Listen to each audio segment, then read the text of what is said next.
Puji nama Tuhan. Haleluya. Saya percaya segala kemuliaan Tuhan, kemurahan Tuhan senantiasa ada bersama dengan setiap kita. Puji nama Tuhan. Saya senang bisa menyambut kehadiran Bapak Ibu Saudara. Selamat datang di Zion Church of Christ. Saya Pastor Romi Matulesi senang menyambut kehadiran saudara dan saya percaya banyak kebaikan Tuhan yang Tuhan sediakan buat setiap kita. 2024 selalu saya ingatkan buat saudara, tahun di mana keajaiban Tuhan terus terjadi bagi kehidupan anak-anaknya. Tuhan tidak pernah menghentikan keajaibannya, Tuhan tidak pernah pilih kasih. Semua orang yang percaya pada Yesus pasti mengalami keajaiban. Dan di bulan Juli ini saudara, tema yang kita bahas selama bulan ini berbicara mengenai live loud. Biarlah kehidupan kita menjadi dampak. Biarlah kehidupan kita membawa berkat. Biarlah melalui kehidupan kita ada orang lain yang bisa hidupnya berubah. Kehidupan kita, perubahan yang terjadi atas kita membawa perubahan lagi bagi orang lain. Saya berdoa buat saudara, hidup Anda terus mengalami perubahan dan kemajuan. Amin. Hidup Anda gak sama lagi. Hidup Anda gak biasa-biasa lagi. Anda bukan menjadi orang Kristen yang rata-rata. Tapi saudara menjadi orang Kristen yang luar biasa. Nah saudara, perlu kita ketahui menjadi orang Kristen di hadapan Tuhan yang penting itu sebenarnya bukan seberapa banyak yang bisa kita buat dan seberapa besar yang bisa kita berikan. Tuhan tidak mengukur berdasarkan banyaknya dan besarnya yang bisa kita berikan atau yang bisa kita lakukan.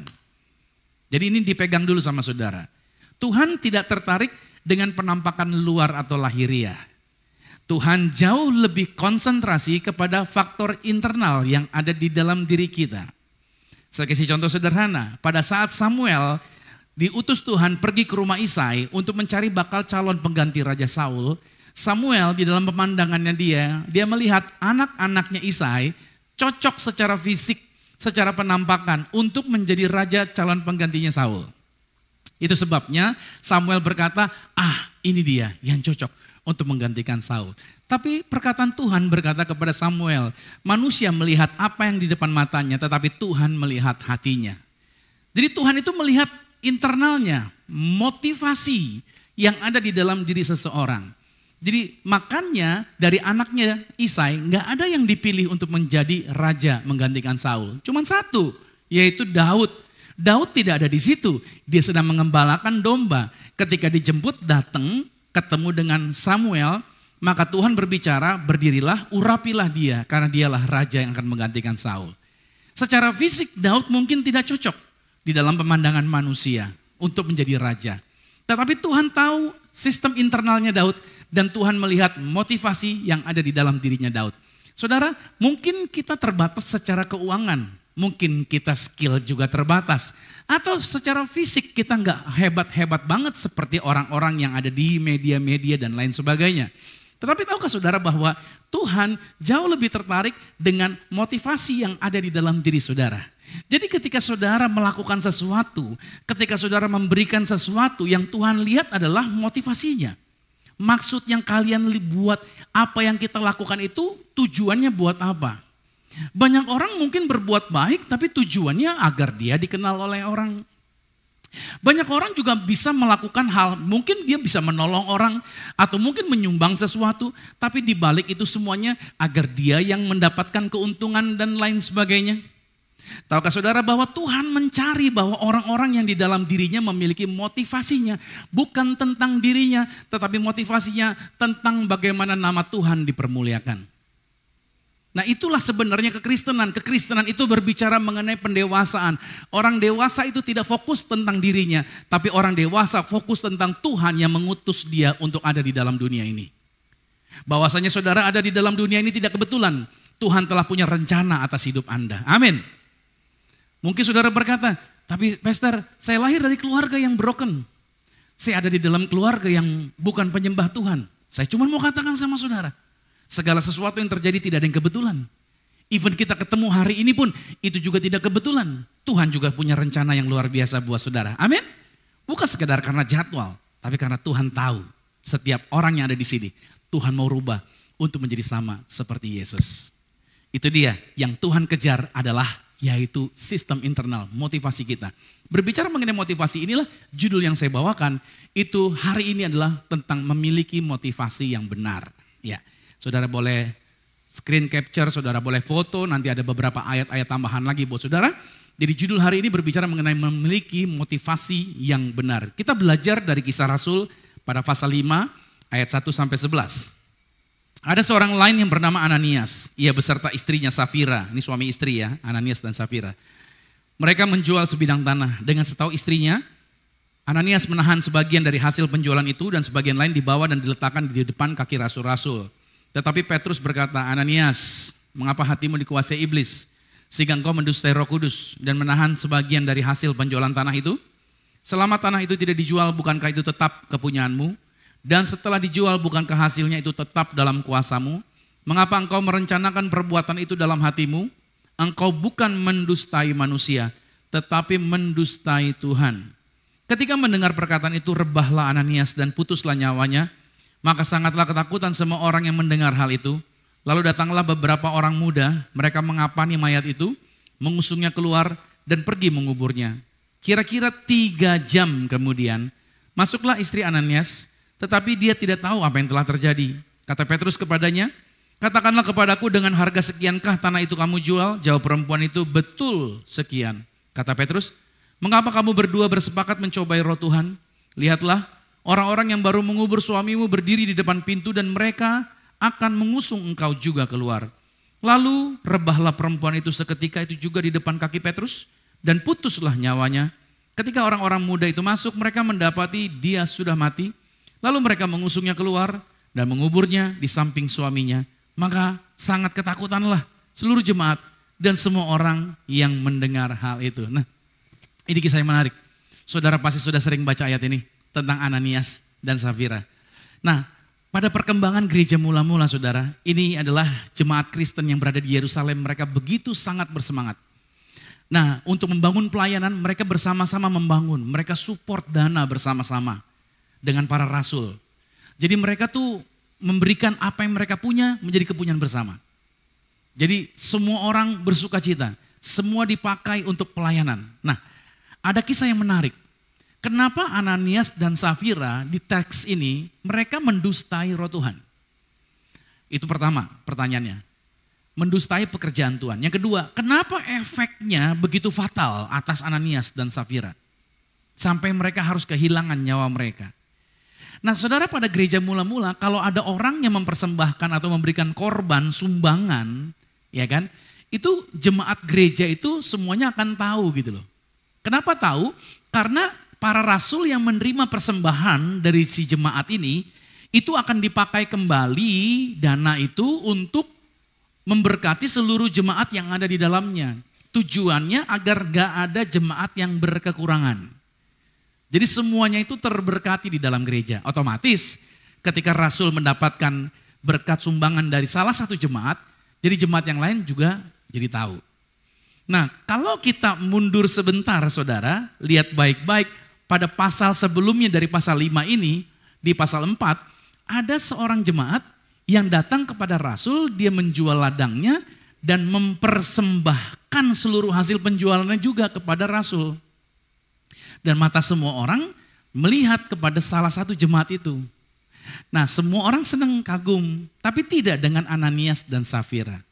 Mereka sepertinya gelisah pada saat ada orang yang bawa persembahan ke hadapan para rasul. Nah itu dia. Kenapa demikian? Karena sepertinya Ananias dan Safira selama ini menjadi donatur gereja yang cukup lumayan memberikan persembahan. Makanya orang-orang banyak yang hormat sama Ananias dan Safira. Sehingga mungkin saja Ananias karena dihormati diberikan kesempatan untuk menjadi pemimpin pujian pada waktu itu. Istrinya menjadi singer. Mungkin ya, ini mungkin. Jadi mereka diberi kesempatan untuk pelayanan itu. Jadi Ananias dan Safira menerima gratifikasi pujian dari jemaat karena mereka memberikan sumbangan yang cukup lumayan. Mungkin saudara, ya kan, Ananias adalah seorang yang murah hati. Kalau di dalam pelayanan itu pekerja ada kekurangan makan di dalam ibadah, mungkin lapor Ananias, kayaknya makanan buat pengerja agak kurang hari ini. Dia langsung keluarin duit, udah beli. Jangan sampai pengerja gak dapat makan. Mungkin ada jemaat yang memerlukan dana talangan. Itu Ananias mungkin keluar duit. Ananias, pinjam dulu 100 dong. Biar silaturahmi gak putus, mungkin dia keluarin. Jadi dia murah hati gitu saudara. Jadi banyak orang yang tahu Ananias itu murah hati dalam hal memberi seperti itu. Tetapi saudara yang kasih Tuhan, ini menjadi berbeda sampai suatu ketika ada seorang yang bernama Yusuf. Dia jual ladang, lalu dia kasih hasil penjualan semuanya sama Rasul Petrus. Semua orang matanya berubah dari Ananias geser nih. Ke si Yusuf nih. Kadang-kala memang netizen kurang ajar juga sih ya gitu ya. Gara-gara netizen makanya orang jadinya hatinya gelisah gitu kan. Jadi mata orang lihat Yusuf nih. Sampai Yusuf dikasih nama Barnabas. Barnabas itu artinya penghiburan. Sampai pastor-pastornya, maksudnya saya, si rasulnya ini ngasih namanya Barnabas ke si Yusuf. Disebut artinya anak penghiburan. Mungkin hatinya rasul terhibur dengan korban syukur dari si Yusuf. Cuman Ananias dan Safira gelisah. Dia selama ini, mungkin selama ini Ananias merasa bahwa dia dipuji oleh jemaat. Karena mungkin saja sebenarnya Ananias dan Safira hendak menampilkan citra yang ingin dilihat orang. Berapa banyak orang Kristen pengen dilihat orang kelihatannya fine, kelihatannya oke. Berapa banyak orang menggunakan media sosial, suami istri, suap-suapan, foto bareng, makan es krim, suap-suapan biar kelihatan romantis. Padahal belum tentu sesungguhnya romantis rumah tangganya. Berapa banyak suami-suami yang mengucapkan selamat ulang tahun Bir, tapi posting di media sosial. Berapa banyak istri yang mengucapkan selamat ulang tahun Habi, dia tulis di media sosial. Saya tidak katakan bahwa itu salah, tapi seringkali di media sosial tidak sesungguhnya dengan kejadian aslinya. Sampai sini saudara nangkap maksud saya. Kita seringkali menampilkan citra yang ingin disenangi orang tanpa kita menampilkan citra kita yang sesungguhnya. Bisa jadi mungkin Ananias dan Safira di rumah mungkin seringkali ribut, tapi begitu sampai di gereja, shalom, berdua kayaknya romantis dan lain sebagainya. Ada nggak yang begini di gereja? Nggak ada di sini ya, di tempat lain gitu ya. Kalau di tempat lain saya bilang di sini gitu ya. Ada nggak begitu? Ada aja. Kalau di rumah kayak kucing sama anjing gitu ya. Tapi kalau sampai ke gereja, gandengan loh. Biar kelihatan orang apa? Romantis. Rumah tangganya bahagia. Itu seringkali pengen ditampilkan seperti itu gitu saudara. Nah saudara yang dikasih Tuhan, makanya disinilah kita bukan mengejar bagaimana agar orang lain mengagumi kita. Tapi kita harusnya berdiri sesuai dengan kebenaran firman Tuhan. Yang membuat Ananias dan Safira akhirnya fatal akibatnya. Karena motivasi dari apa yang dia buat bukan tentang Tuhan tetapi tentang dirinya sendiri. Kehidupan kekristenan bukan tentang diri kita tapi tentang Tuhan Yesus. Amin. Bagaimana apa yang kita kerjakan, bagaimana apa yang kita lakukan, seberapa banyak yang kita buat, seberapa banyak yang kita beri, tujuannya orang bisa melihat Yesus ada di dalam hidup kita. Salah satu nilai dari Zion Church, dari 7 nilai yang kita pajang di depan adalah integritas. Integritas itu berbicara tetap berada di dalam kebenaran apapun situasinya, apapun perubahan yang terjadi. Artinya integritas itu tidak berusaha mengejar penerimaan manusia. Integritas itu tidak berusaha mencari puji-pujian dari manusia dengan mengorbankan kebenaran. Ini menjadi pelajaran penting. Kita jauh lebih takut dengan pendapat orang tentang kita dibandingkan kita takut kepada Tuhan. Kita lebih takut apa yang orang lain ngomongin tentang kita. Saudara, takut kepada Tuhan itu akan membawa kita kepada kekudusan, tetapi takut kepada manusia justru mengurangi kekudusan. Apa itu kekudusan? Definisi kekudusan itu apa? Terpisah bagi Tuhan. Jangan salah mengerti. Orang berpikir, aduh kalau hidup kudus kayaknya terpenjara. Gak bisa ngapa-ngapain, gak bebas. Tapi saya kasih tulisan ini buat saudara. Kekudusan sejati itu bukanlah perbudakan. Kekudusan sejati justru kebebasan sejati. Orang yang hidup di dalam kekudusan itu hidupnya free. Tidak terganggu dengan apa yang orang lain omongin. Orang yang hidup di dalam kekudusan, dia hidupnya free. Dia tidak terganggu dengan kebiasaan-kebiasaan orang-orang dunia yang salah. Dia hidup terus di dalam kebenaran. Makanya John Flavel menuliskan tulisan bahwa orang duniawi takut pada manusia, bukan takut sama Tuhan. Orang Kristen yang kuat takutnya sama Tuhan, bukan sama manusia. Orang Kristen yang lemah takut berlebihan pada manusia dan terlalu kurang dalam takut akan Tuhan. Paulus, kalau saya baca tulisannya, dia seorang yang berintegritas. Dia nggak takut dengan apa yang orang lain katakan. Paulus itu memiliki jaminan, keyakinan bahwa dia menjadi hamba Kristus. Suatu hari dia akan dibawa Tuhan untuk masuk dalam proyek-proyek besarnya Tuhan di dalam alam kekekalan. Makanya Paulus tidak memusingkan penolakan orang. Paulus tidak khawatir dengan caci maki orang. Paulus tidak khawatir dengan ancaman dan lain sebagainya. Karena dia tidak berusaha mencari perkenanan manusia. Paulus hanya berusaha mencari perkenanan Tuhan. Di dalam tulisannya di dalam Galatia 1 pada ayat yang ke-10 dalam terjemahan bahasa Indonesia sehari-hari, Paulus menulis, apakah dengan itu nampaknya saya seolah-olah mengharap diakui oleh manusia? Dia berkata, sama sekali tidak. Saya hanya mengharapkan pengakuan dari Tuhan. Apakah saya sedang berusaha mengambil hati manusia supaya disenangi orang? Kalau saya masih berbuat begitu, saya bukanlah hamba Kristus. Coba perhatiin kaum wanita, maaf ya, ini sedikit keluar. Kalau saudara jadi janda, orang pasti ngomongin hati-hati tuh janda kedeket. Pasti gatel tuh. Pasti diomongin begitu. Nanti saudara bagaimana? Ya daripada gue diomongin gue kawin lagi deh. Cari laki yang kayak gimana gue kawinin aja deh gitu. Habis saudara artinya apa? Saudara mencari sesuatu bukan karena Tuhan yang suruh. Tapi karena kata orang. Habis orang nanti ngelihat saya begini. Habis orang. Lama-lama hidupnya apa? Habis. Makanya saya kasih tahu sama saudara. Hidupmu bukan karena takut sama orang. Tapi hidupmu karena takut sama Tuhan. Amin. Makanya Paulus bilang, kalau saya mencari pengakuan manusia, saya kehilangan hak istimewa menjadi hamba Kristus. Jadi, catat dan garis bawahi. Setiap orang yang berusaha mencari perkenanan manusia, setiap orang yang berusaha mencari kesenangan dari manusia agar diterima oleh manusia yang lainnya, maaf, berarti Anda tidak mencari pengakuan dari Tuhan. Kalau orang tidak mencari pengakuan dari Tuhan, berarti orang itu kehilangan status ini, hamba Kristus.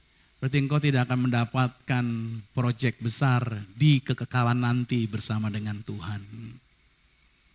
Mungkin masuk surga, mungkin. Setiap orang yang sudah percaya Tuhan Yesus dijaminkan masuk surga. Kekristenan bukan sekedar masuk surga. Kalau saudara bilang begini, saya mau bertobat percaya Yesus, tujuannya apa? Agar saya masuk surga. Berarti kalau saudara tujuannya pengen masuk surga, di dalam pertobatan saudara, saya akan baptis saudara. Pada saat dibaptis, saya akan tenggelamkan Anda agak lamaan. 3 menit, kan goyang-goyang, saya tahan terus. 4 menit, menit ke-5 udah mulai pelan tuh goyangannya. Dan masuk menit ke-6 udah diem. Nah, udah masuk surga tuh. Kan tujuannya bertobat mau masuk surga. Itu persoalannya. Banyak orang Kristen berpikir dia bertobat karena pengen masuk surga. Masuk surga itu satu hal. Bukan berarti itu enggak penting. Itu penting. Masuk surga itu satu hal. Tetapi setelah bertobat, ada hal lain yang harus kita lakukan sebagai orang percaya yang sudah lahir baru. Itu yang penting lagi. Kenapa demikian? Karena itu akan terhubung dengan privilege Anda sebagai hamba Kristus. Anda akan nantinya dipercayakan Tuhan di pekerjaan besarnya Tuhan di alam kekekalan nanti. Selama berjalan di bumi pasti diberkati. Itu pastilah saudara. Tapi saya kasih tahu sama saudara. Besaran berkat yang kita terima di bumi itu tidaklah menjadi jaminan level orang itu nanti di surga. Makanya di surga upah tiap orang berbeda-beda. Paham ya? Jadi tidak sama ketika dia banyak uang mungkin di dunia ini, ketika dia punya banyak properti di bumi ini, bukan berarti nanti dia di surga dia punya level yang tinggi. Belum tentu dengan orang yang kelihatannya biasa-biasa saja pelayanannya. Dalam artian dia nggak punya properti yang sebanyak di orang itu yang punya di bumi ini. Makanya di sini saya mau katakan bahwa saudara, kita sebagai hamba Kristus yang kita kejar bukan popularitas. Jangan kalah sama tarikan popularitas. Kalau kita mengejar popularitas, pada akhirnya kita mulai memproyeksikan citra apapun yang diperlukan agar orang-orang senang dan itu menguntungkan buat kita. Itu yang dikejar oleh kebanyakan orang. Tapi tidak dengan Yesus. Yesus tidak pernah mengejar popularitas. Coba lihat Yesus. Setiap kali habis doain orang itu sembuh, dia bilang apa?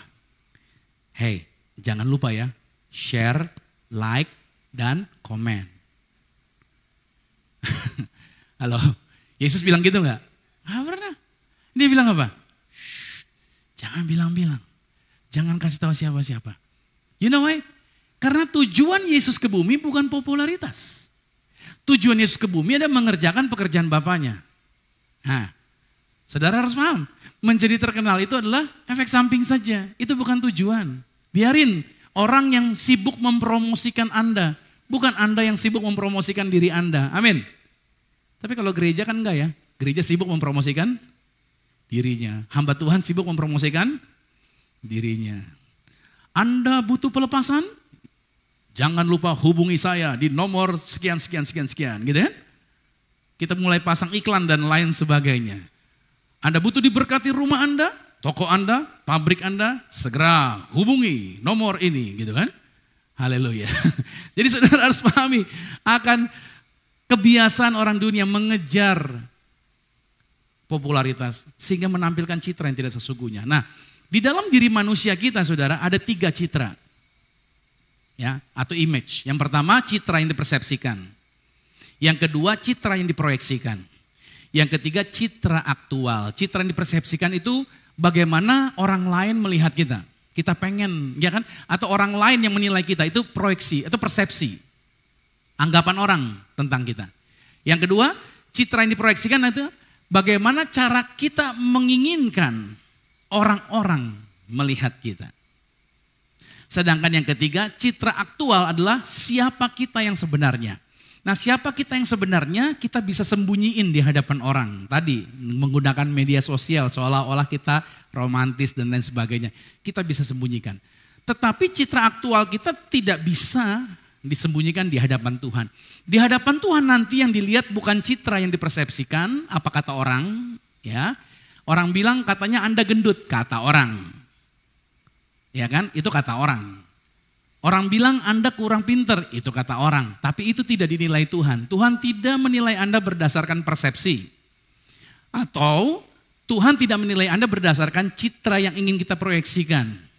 Kita coba diri kita punya model kayak Blackpink atau BTS. Kita pengen sebagus mungkin. Kayak kita mau niru siapa, kita pengen kelihatan itu. Itu tidak dinilai oleh Tuhan. Tuhan gak lihat itu. Yang Tuhan lihat adalah ini. Aktual, aslinya Anda. Amin. Itu yang akan kelihatan di hadapan Tuhan. Contohnya ya saudara tentang 3 citra ini, Yesus. Yesus dipersepsikan oleh orang-orang apa aja? Muridnya kalau makan gak cuci tangan, rakus. Yesus berarti rakus dibilangnya. Yesus pemabok dibilangnya. Yesus bidat penyesat. Yesus diilhami oleh iblis. Dan banyak petinggi-petinggi Yahudi yang gak suka sama Yesus. Jadi persepsi orang tentang Yesus itu jelek sekali. Oke, itu persepsi. Yang kedua, proyeksi. Saudara-saudaranya Yesus itu mengarahkan sama Yesus begini. Kamu kan sering buat mujizat di rumah. Yesus itu buat mujizat saudara di rumah. Ada saudara-saudaranya lagi yang lahir dari benihnya Yusuf. Yesus lahir dari Roh Kudus lewat Maria. Maria punya anak lagi dari Yusuf. Nah, adik-adik Yesus itu ngarahin Yesus, kamu jangan cuma bikin mujizat di rumah aja. Mungkin ya saudara, waktu mamanya Yesus, Maria mau nyalain gasnya habis. Sama Yesus diginin, gasnya hidup lagi, gitu saudara. Jadi mungkin Yesus bikin begitu. Dia sering bikin mujizat di rumah. Nah, adik-adiknya bilang begini, jangan cuma bikin mujizat di rumah, sono ketemu sama jemaat. Tunjukin sama banyak orang, biar lu terkenal. Kalau lu cuma di rumah aja, gak ada yang lihat lu. Sono keluar, biar kamu bisa terkenal. biar orang bisa melihat. Yesus tidak tertekan dengan tekanan daripada saudara-saudaranya. Dia tidak mau melakukan itu. Karena Yesus tahu pekerjaannya di dunia ini bukan mengikuti apa yang orang mau. Tapi pekerjaannya di bumi mengikuti waktunya Tuhan. Masih ingat pada waktu Maria di pernikahan di Kana berkata begini, mereka kekurangan anggur. Tolong kamu bikin mujizat di sini. Jawaban Yesus apa? Waktuku belum tiba. Bapa belum suruh. Nah, itu maksud saya. Yesus itu tidak terburu-buru. Kalau kita segera pengen segera terkenal, kita mau lakukan. Kita cenderung terdorong untuk melakukan apa yang orang suka, apa yang bisa menguntungkan. Tapi tidak dengan Yesus. Yesus tidak terganggu. Citra yang diproyeksikan, dia tidak melakukan itu. Tapi Yesus memiliki citra aktual. Citra aktual adalah apa?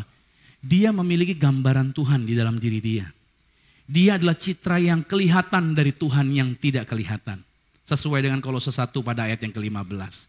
Makanya sementara banyak orang menolak Yesus, Tuhan yang Maha Kuasa justru berkata tentang Yesus. Pada saat orang-orang mengatakan jelek tentang Yesus, Anda masih ingat pada waktu Yesus dibaptis?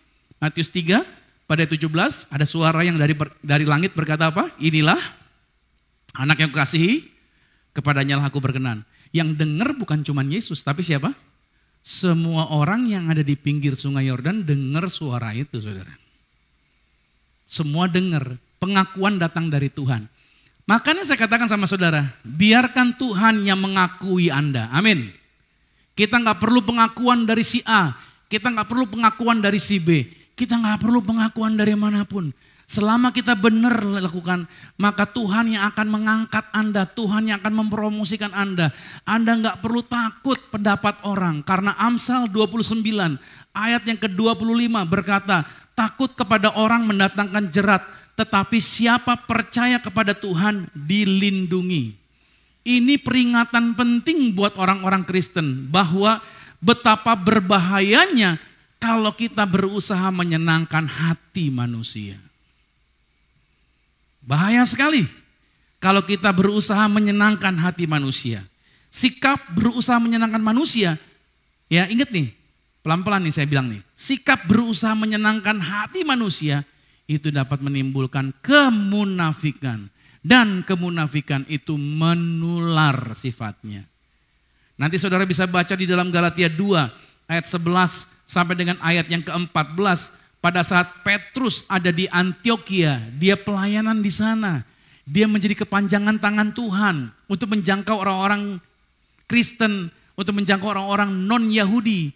Dia duduk makan bersama dengan orang-orang non-Yahudi. Dia khotbah, dia sampaikan firman Tuhan bersama dengan murid-muridnya di Antioquia. Satu ketika datang teman-teman dari Yerusalem, Kristen konservatif, yang masih memegang adatnya Yahudi, udah percaya Yesus. Begitu datang ke Antioquia, sikapnya Petrus adalah apa? Dia menarik diri dari kumpulan non-Yahudi, gak mau duduk makan bareng lagi, takut kelihatan sama Kristen konservatif yang datang dari Yerusalem. Bukan cuma Petrus yang menarik diri, murid-muridnya Petrus yang sama-sama orang Yahudi juga ikut-ikutan seperti itu. Makanya Paulus tegur Petrus dengan keras. Lu munafik, kata Paulus. Saudara, Paulus tidak takut menyakiti hati orang, tidak takut ditolak. Yang namanya kebenaran, dia katakan kebenaran. Petrus, yang kamu lakukan itu munafik. Kalau orang-orang Kristen konservatif itu nggak ada yang ngawasin, kamu duduk makan sama orang non-Yahudi. Tapi begitu orang-orang itu datang, kamu tarik diri. Kalau kamu gak mau hidup duduk bareng dengan mereka, bagaimana mungkin kamu bisa ajak mereka untuk percaya pada Tuhan Yesus? Digituin sama Paulus. Itu sebabnya versi lain dari Amsal 29 pada ayat yang ke-25 dalam terjemahan GNT dikatakan, mengkhawatirkan apa yang orang-orang lain pikirkan tentang kamu itu berbahaya. Saudara, sikapnya Petrus tidak mendidik, itu merusak. Petrus orang Kristen yang masuk surga. Tapi saya kasih tahu sama saudara, kalau Anda punya sikap seperti Petrus, Anda masuk surga, tapi Anda nggak punya apa-apa di surga. Bukan berarti saya katakan Petrus nggak masuk surga. Oh, masuk surga, masuk surga. tapi lu gak punya apa-apa di sorga. Makanya di sorga upahnya beda-beda. Jangan kita pikir orang yang melayani Tuhan habis-habisan, orang yang jaga hidup kekudusan, orang hidupnya benar dengan Tuhan, sama orang Kristen yang masih jatuh bangun, itu upahnya sama. Nonsen, itu tidak sama saudara. Itu upahnya berbeda. Yang saya mau ajarkan sama saudara adalah apa? Saya mau dorong saudara, agar saudara punya upah yang luar biasa di mata Tuhan. Amin. Agar di surga, saudara bukan jadi warga baik biasa, warga jelata biasa. Agar di surga, saudara punya tahta kemuliaan. Karena saudara di surga itu ada level-levelnya saudara. Masuk surga iya. Tapi level yang dipercayakan sama Tuhan itu berbeda-beda tergantung apa yang kau lakukan selama kau hidup di bumi ini. Makanya ini penting untuk kita pahami baik-baik. Alkitab berkata suatu hari kita menghadap tahta pengadilan Kristus untuk menerima upah. 2 Korintus 5 pada ayat yang ke-10 berkata, sebab kita semua harus menghadap tahta pengadilan Kristus. Supaya apa? Supaya setiap orang memperoleh apa yang patut diterimanya.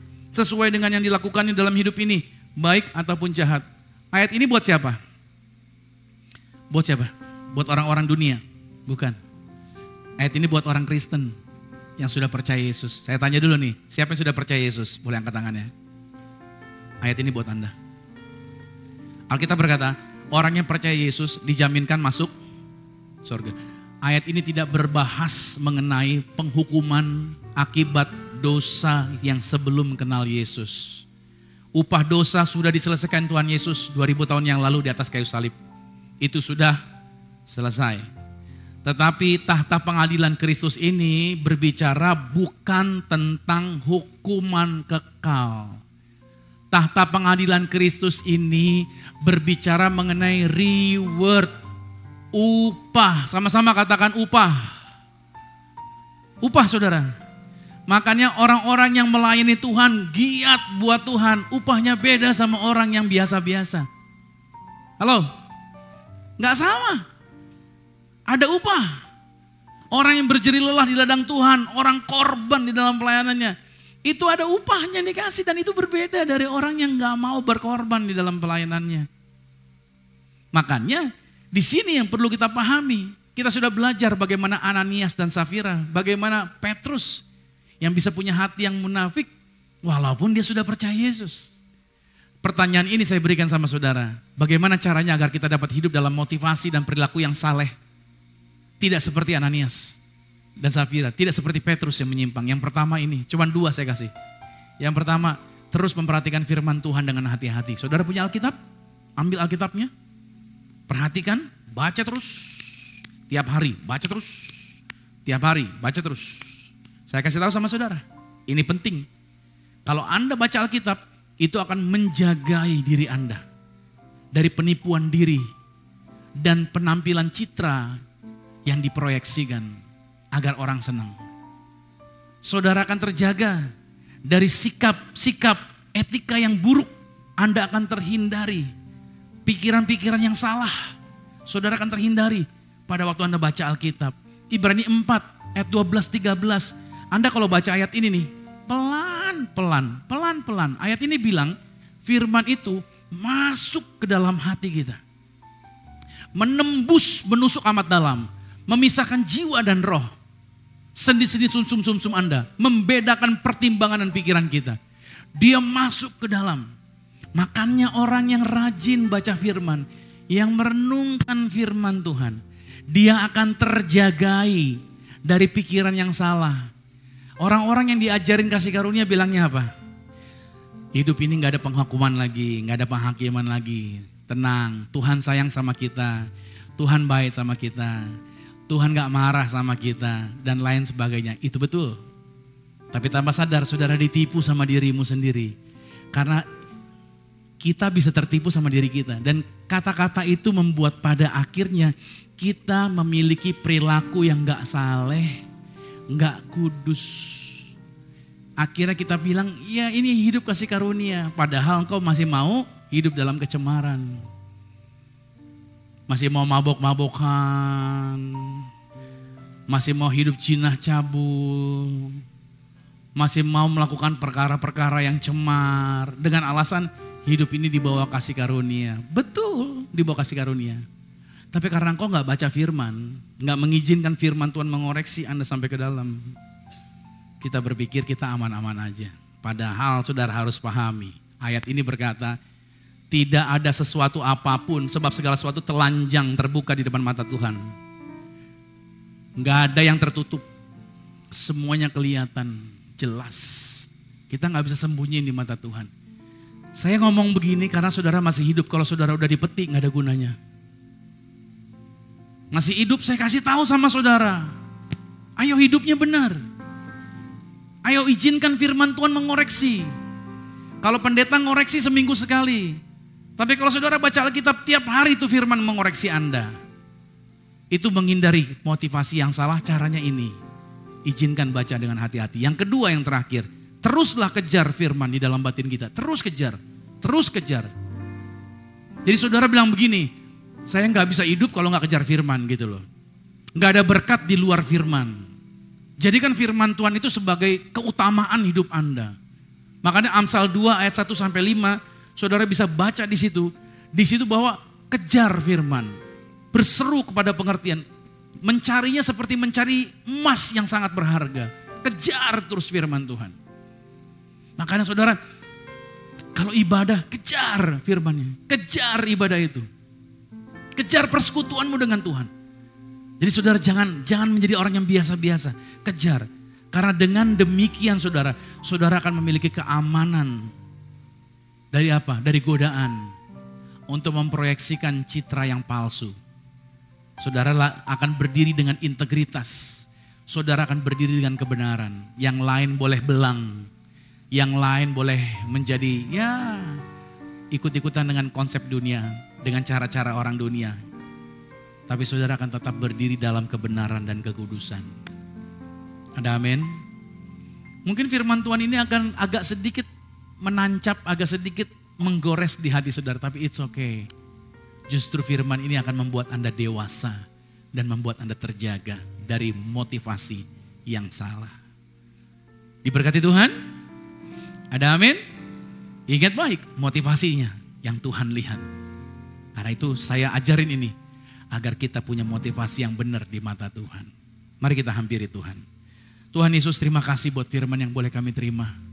Kami belajar banyak hari ini. Kami melihat bagaimana Ananias dan Safira. Mereka mendustai Tuhan karena memiliki motivasi yang tidak beres. Kami melihat bagaimana Petrus berlaku munafik yang justru menulari orang-orang di sekitarnya. Kami mau Tuhan, kami belajar. Bukan hanya kami masuk surga. Tapi di surga nanti kami mendapatkan bagian yang luar biasa sesuai reward yang kami terima berdasarkan apa yang kami buat di bumi. Aku berdoa dalam nama Tuhan Yesus. Setiap anak-anak Tuhan ketika mereka selesai dari hidup ini, pada saat mereka berdiri di hadapan tahta pengadilan Kristus, mereka tidak malu. Mereka tidak kehilangan apa yang mereka telah kumpulkan di bumi. Mereka tidak kehilangan reward hanya gara-gara tawaran, hasutan dan pikiran-pikiran yang salah. Kami mau bertobat Tuhan. Kami mau tinggalkan pikiran-pikiran yang salah. Kami mau tinggalkan segala sikap-sikap yang gak beres. Kami mau terus bertekun di dalam Tuhan. Kami mau terus melakukan kebenaran. Dan kami mau menghidupi firman di dalam hidup kami. Dan kami mau membaca firman ini setiap hari menjadi koreksian bagi diri kami sendiri.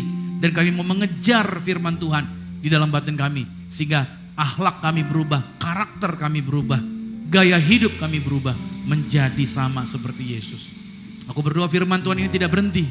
Tapi Roh Kudus terus berbicara. Roh Kudus terus menyampaikan kepada setiap mereka. Dan kehidupan mereka berubah.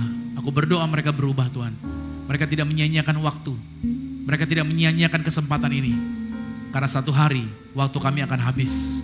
Sebelum waktu itu habis, kami mau pergunakan hidup kami untuk menampilkan citra aktual, yaitu citra Yesus di dalam diri kami. Terima kasih Tuhan, di dalam nama Yesus Kristus. Haleluya. Amin. Kita kasih tepuk tangan yang meriah bagi Tuhan Yesus Kristus. Haleluya, terpujilah nama Tuhan. Boleh kita kasih tepuk tangan sekali lagi buat Tuhan Yesus. Thank you Pastor Roman telah menyampaikan kebenaran firman. Kita ditegur dan juga kita diingatkan kembali oleh firman yang kita dengar. Dan saya berdoa untuk setiap firman yang kita dengar boleh menjadi pelita dalam kehidupan kita. Menerangi setiap langkah kehidupan kita agar kita tidak hidup dalam motivasi yang salah. Sama-sama kembali mari kita arahkan kembali hati kita karena kita akan masuk ke dalam sakramen tubuh dan darah Yesus. Kami sambut Engkau Tuhan, tinggallah dalam kehidupan kami. Dia sungguh indah, oh Dia Yesus, Dia ajaib, Dia mulia, Dia agung, Dia cinta daku dan ampuniku.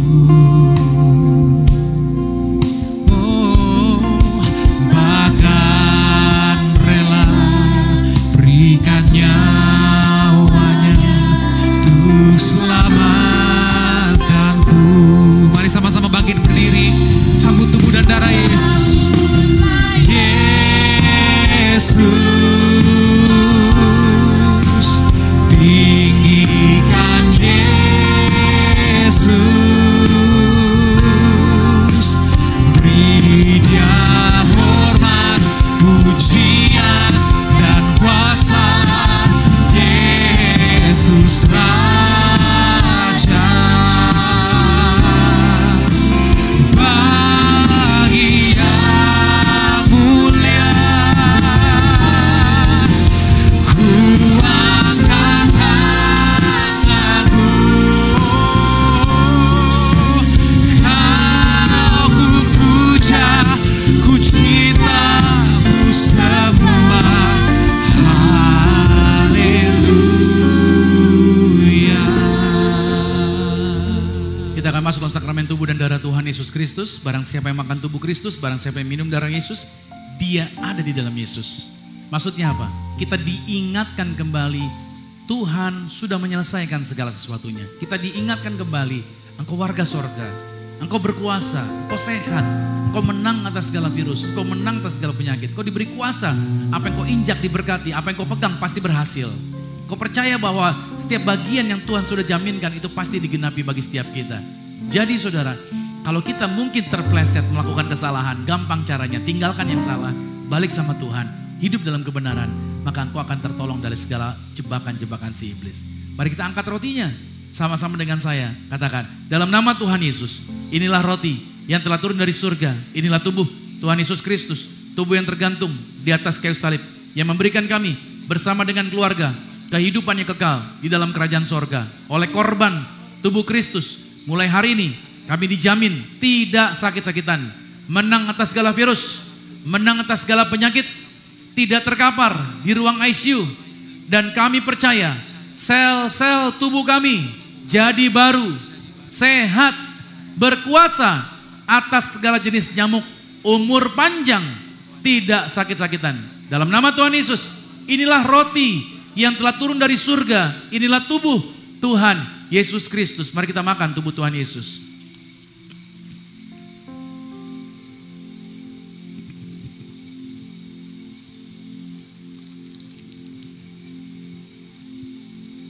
Mari kita angkat anggur ini. Mari bersama-sama dengan saya katakan, dalam nama Tuhan Yesus, inilah darah Yesus Kristus yang tercurah di atas kayu salib sebagai perjanjian yang baru dan yang kekal.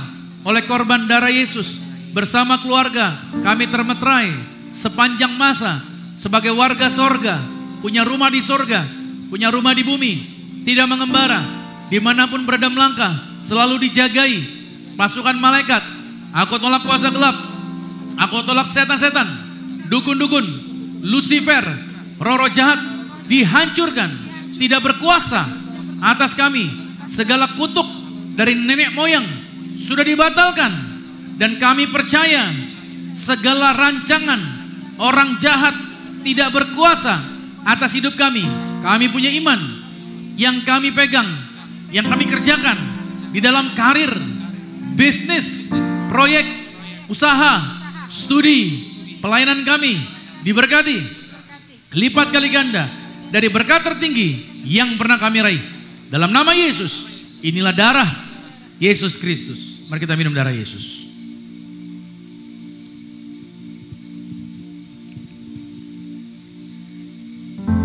Mari angkat tanganmu. Mari bersama-sama menyatakan, sambutlah Yesus. Mari tinggikan Dia Yesus.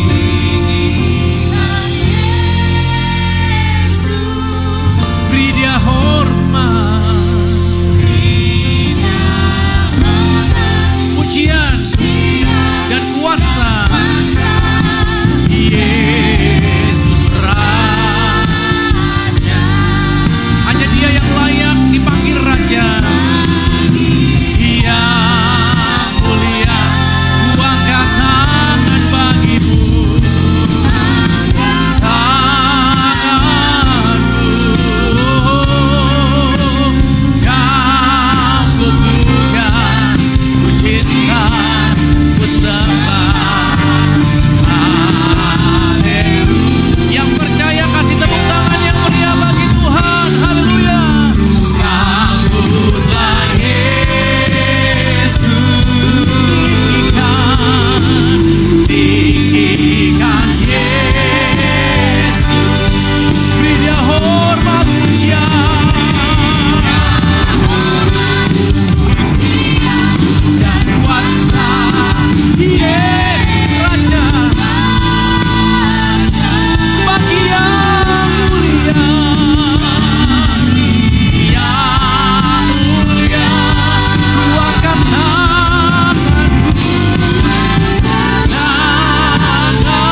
Ada minyak urapan Tuhan yang mengajarkan kuasa, sebagaimana perempuan yang mengurapi kepala Yesus dengan minyak.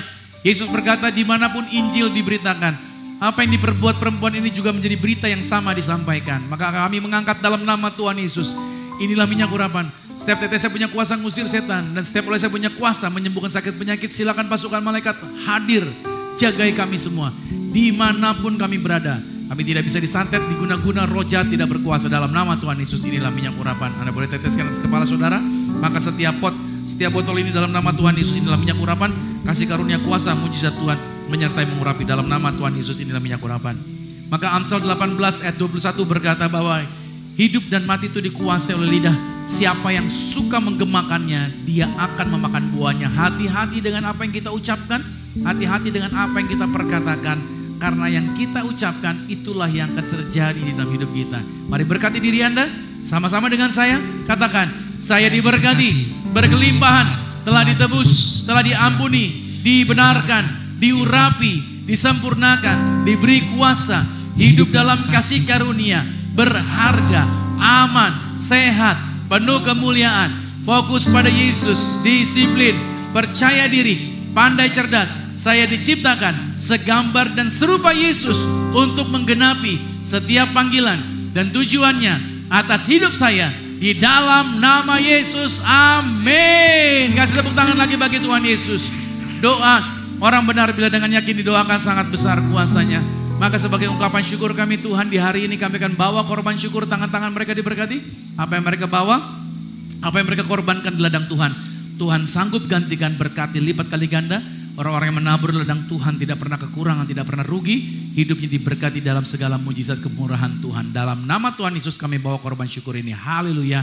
Amin. Silakan duduk kembali, kita bawa korban syukur kita bagi Tuhan. Mari kita siapkan hati kita untuk berikan yang terbaik buat Tuhan. Hey.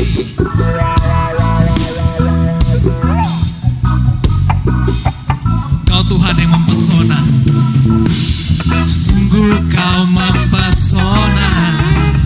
Segala perbuatanmu hapuskan raguku. Oh, Kau buktikan kasih-Mu, mati bagiku, hapuskan dosaku. Sungguh pesona, sungguh Kau mempesona. Segala perbuatanmu hapuskan raguku.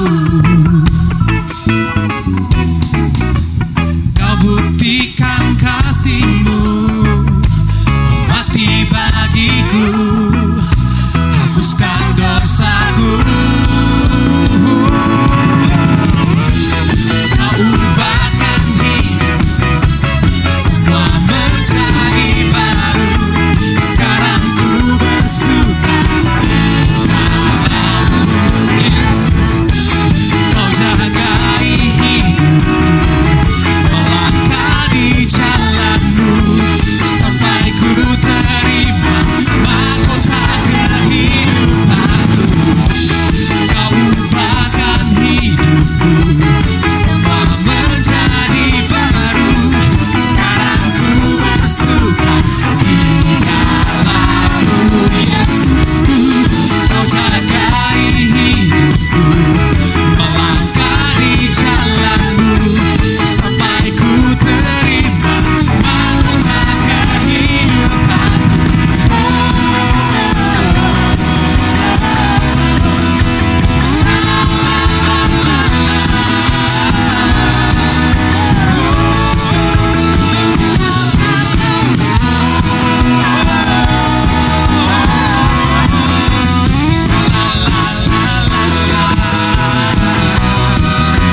Mahkota kehidupanku.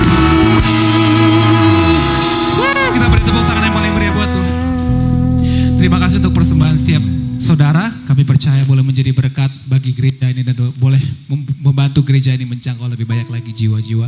Sebelum kita tutup acara ibadah ini, Bapak Ibu Saudara, ada beberapa pengumuman yang akan kami sampaikan. Yang pertama, Gereja Zion Church of Christ mengadakan iConnect. iConnect itu adalah sebuah komsel dan kami mengundang, kami menghimbau, mengajak untuk setiap Bapak Ibu Saudara untuk boleh bergabung di dalam iConnect. Karena kami sebagai Gereja Zion Church of Christ, kami percaya tidak ada pertumbuhan di dalam kesendirian, maka kita harus mengelilingi diri kita dengan orang-orang yang seiman agar kita bisa dalam kehidupan ini banyak tantangan saudara ya. Banyak rintangan, banyak juga struggle di dalam kehidupan ini. Kalau kita mengelilingi diri kita dengan orang-orang yang seiman, maka kita bisa akan saling mendoakan, saling menolong, saling support satu sama lainnya yang didasarkan oleh kebenaran firman Tuhan. Oleh sebab itu, jangan lupa mari kita bergabung di dalam iConnect ini supaya kita bersama-sama bisa bertumbuh bersama-sama di dalam kebenaran firman Tuhan. Yang kedua, kami menyampaikan Bapak Ibu Saudara, ayo mari kita bergabung menjadi volunteers di Zion Church of Christ. Jadi untuk setiap kita Tuhan telah tetapkan talenta, Tuhan tetapkan setiap kemampuan, skill yang Tuhan taruh dalam kehidupan kita. Mari kita kembangkan di dalam pelayanan di Zion Church of Christ. Apapun itu bagian yang dalam pelayanan, gak mesti yang ada di depan panggung seperti kami ini, mungkin juga yang di belakang ataupun menjadi guest service. Kasih senyum yang terbaik menyambut setiap jemaat shalom gitu, kayak satpam BCA saudara. Kalau mari kita bergabung dan pakai apa yang telah Tuhan taruh dalam kehidupan kita buat jadi berkat bagi setiap jemaat yang hadir di tempat ini. Amin. Dan yang terakhir, kami sampaikan untuk social media Zion Church of Christ. Jadi Bapak Ibu Saudara, sekarang zamannya semua social media, semua sudah terhubung. Mari kita follow, yaitu akun social media Zion Church of Christ. Di semua platform ada ya Bapak Ibu Saudara. Jadi TikTok, Facebook, Instagram, YouTube, nomor WA juga ada. Jadi silakan di follow. Kenapa sih mesti follow? Karena kalau follow Instagram Zion Church of Christ dapat hadiah. Oh enggak ya? Nanti mungkin diadain kali ya giveaway gitu ya. Giveaway. Oh enggak, karena kalau follow Instagram atau social media Zion Church of Christ nanti bakal tahu banyak pengumuman mengenai misalnya ada acara apa yang akan diadakan. Selain dari itu juga di akun sosial media Zion Church juga kita nge-share yaitu konten-konten yang bisa membangun iman kita gitu. Jadi nggak cuma setiap seminggu sekali kita bisa ketemu di gereja, kita dengar firman Tuhan, tapi kita juga bisa dengar nih ada potongan-potongan khotbah atau ada kata-kata berkat dari pastor gitu untuk kita bisa lihat setiap harinya. Dan jangan lupa di hari Sabtu setiap pagi di YouTube Zion Church of Christ ada I Start with Jesus. Jadi kita memulai weekend kita pagi-pagi kita datang bersekutu dengan Tuhan. Supaya itu ya, jadi gak cuma setiap hari Minggu doang kita terima firman Tuhan, tapi juga hari demi hari kita butuh kekuatan penghiburan dari firman Tuhan. Itu aja yang saya sampaikan. Terima kasih dan Tuhan Yesus memberkati.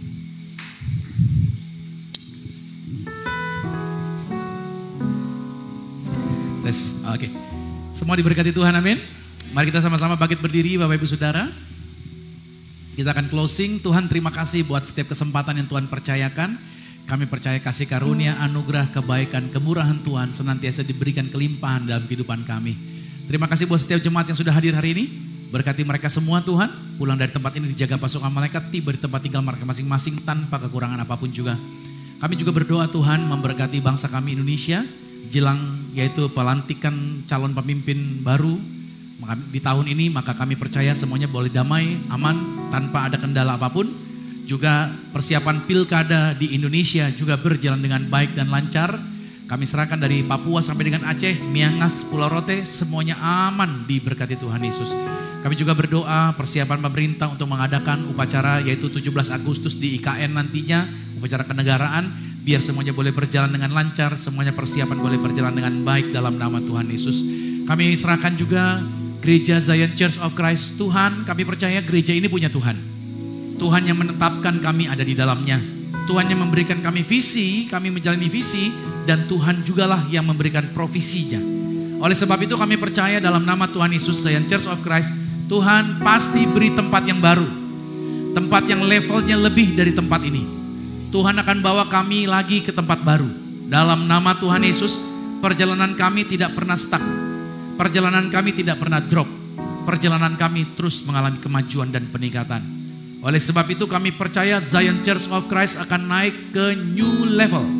Tuhan akan bawa kami, yaitu setelah akhir bulan Juli ini, Tuhan bawa kami ke tempat yang jauh lebih baik dari tempat ini. Tuhan sudah sediakan segala sesuatunya. Sebagaimana bangsa Israel dibawa dari Mesir, melewati padang gurun, masuk ke tanah perjanjian. Tetapi kami percaya perjalanan kami adalah dalam perjalanan mujizat, perjalanan kuasa, perjalanan pertolongan Tuhan. Itu sebabnya setiap teman-teman, setiap keluarga, setiap jemaat yang ada di Zion Church of Christ, aku melepaskan berkat buat mereka. Apapun proyek mereka, apapun pekerjaan mereka, apapun bisnis dan usaha mereka di dalam kekudusannya Tuhan, pasti diberkati berhasil. Mereka diberkati dalam segala kelimpahan. Mereka diberkati dalam segala mujizat. Aku berdoa tidak seorang pun yang kekurangan. Aku berdoa mereka diberkati dalam segala kelimpahan. Terima kasih Tuhan Yesus Kristus, Roh Kudus pimpin mereka, bimbing mereka senantiasa. Berkati semua teman-teman yang sudah terlibat di dalam pelayanan volunteers ini. Baik tim present worship, baik tim media operator, logistik, hospitality, guru-guru sekolah minggu, pendoa syafaat, para usher dan seluruh yang terlibat di dalam pelayanan ini, semuanya diberkati Tuhan. Kami percaya jerih lelah kami tidak pernah sia-sia. Apa yang dikorbankan digantikan ratusan kali ganda. Berkat Tuhan menyertai melimpahi. Zion Church dalam kuasa, kemurahan, kemuliaan Tuhan. Kalau sebentar kami akan pulang dari tempat ini, thank you Jesus. Sebentar kami akan pulang dan terima berkat-berkat Tuhan. Kekasih Kristus, arahkan hatimu, aminkan setiap berkat ini. Diberkatilah engkau di dalam usahamu. Diberkatilah engkau di dalam pekerjaanmu. Diberkatilah engkau di dalam segala aktivitasmu.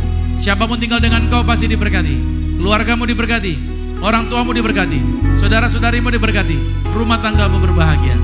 Terimalah berkat anugerah dari Bapa di surga. Cinta kasih di dalam Yesus Kristus. Kekuatan penghiburan di dalam kuasa Roh Kudus. Menyertai mengurapi setiap kita. Mulai hari ini. Sampai Tuhan Yesus datang. Menjemput Anda dan saya. Keluargamu dan keluarga kita semuanya sama-sama menjadi warga kerajaan sorga. Yang percaya sama-sama dengan saya katakan amin. Selamat hari Minggu. Tuhan Yesus berkati. Sampai jumpa minggu depan.